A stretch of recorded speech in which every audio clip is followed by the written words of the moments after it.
Greetings from Cuba City, the city of presidents. Cuba City is a town of about 2,000 people in southwest Wisconsin. It's split between the border of Grant and Lafayette counties, and despite its location in between 46 cornfields, it hosts a number of thriving local businesses, such as Antique Shop number 1, Antique Shop number 2, Antique Shop number 3, Antique Shop number 4, Antique Store number 5. Just kidding, but seriously, Cuba City is known for a couple of its famous businesses, such as Weber's Meat Shop and Butchery, the Cuba City Greenhouse, Hindu's Corner Bar, and Nick's Cafe. Overall, though, my favorite business in Cuba City would have to be Subway on Main Street. Subway was always the best place to hang out in Cuba City. Something about being in a small town made sure that your sandwich was always made to perfection. I remember after some sports event or after some concert, my friends and I would always make a point of eating at the Subway afterwards. Something about that ritual stuck, and every time we meet back up in the area, after we've all gone our separate ways, we always decide that we have to go back and eat at the Cuba City Subway just one more time.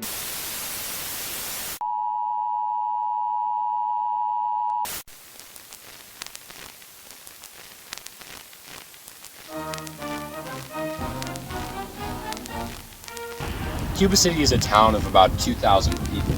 The land was originally bought in 1836, but it lay vacant for a few years until 3 contributors came and decided to pay $60,000 to put a railroad on this site. Their names were William Stevenson, John Stevenson, and Solomon Craiglow. Then came the issue of what to name the town. Solomon Craiglow wanted to name the town Yuba after the Yuba River in California, where he accumulated a lot of his wealth. But Stevenson wanted to name it something like Stevensville. They eventually came to the name in the conclusion of Yuba. This became a problem with the post office, actually, as it became confusing that there was another Yuba already in Wisconsin. So in the 1920s, they decided to change the name from Yuba to Cuba City.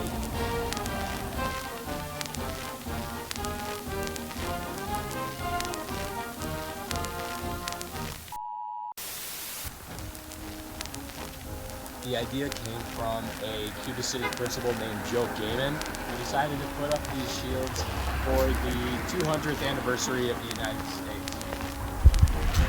It was known as the Presidential Parade when it was put up back in 1976. But ever since then, Cuba City has decided to keep the shields up on their main street and put their tagline as Cuba City, the city of presidents.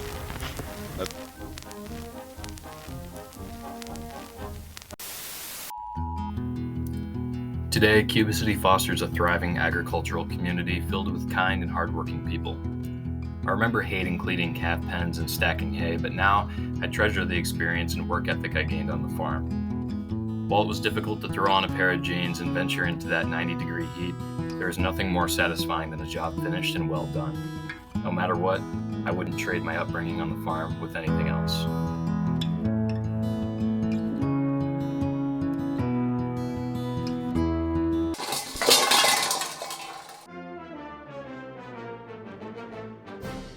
Shown by the flags and Main Street shields, Cuba City is an abnormally patriotic town. It's rare to come across a front lawn that doesn't feature the stars and stripes, as patriotism has engulfed the town's identity. I enjoyed growing up in Cuba City because it's a little town with a lot of character. The people you meet will always greet you with a smile, and you can't beat that local pride. As I go off and fight for my degree, graduate, and make a career, I will never forget the time I spent here. Cuba City may be the city of presidents, but for me, it's a city of precedents, a place that has molded me into the person that I am today. My life inevitably will change in wild and unexpected ways, but I can take solace in knowing that my identity and sense of character was built upon the community that I was raised. No matter what, I will always hold a gratitude and respect for the place that I call home.